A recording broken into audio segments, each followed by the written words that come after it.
Հականեխիչ անտիսեպտիկ նյութերը մեր հիվանդանոցներում ու սանհանգույցներում առաջիկայում հնարավոր է հայկական դառնան։ Opart Hygien Technologies գերմանական ընկերությունն ու ամերիկահայ գործարար Տիգրան Պապիկյանը մտադիր են այստեղ նման նյութերի արտադրություն հիմնել։ Սկսել են ետք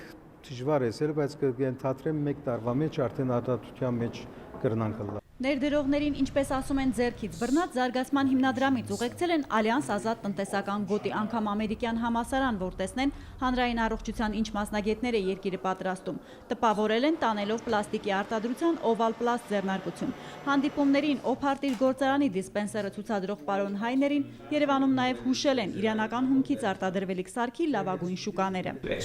Արտահանման լավ շուկա կարող է լինել Իրանը, Միջին Արևելքը, ԵԱՏՄ-ն։ Գերմանացի գործարարը պարզվում է հենց այդ հաշվարկով էլ եկել է։ Տարիներ առաջ Ֆիլիպիններում բացած մասնաճյուղով չինական մեծ շուկա է մտել։ Այժմյան ծրագիրը փոքր Հայաստանից հետո ապրանքն այստեղից Ռուսաստանի ու Իրանի տասնյակ միլիոն սպառողներին մատակարարելն է։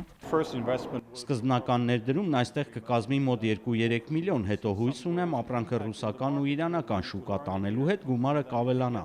Այս այցին նաև ֆինանսական տնօրենին են Երևան բերել։ Հուսով, որ հայաստանյան գործարար միջավայրը տնտղելուց հետո հյուրերը ռեալ քայլի են անցնում, ասում է զարգացման հիմնադրամի տնօրենը։ Ես կասեի, որ շատ հավանական է, որ իրենք անեն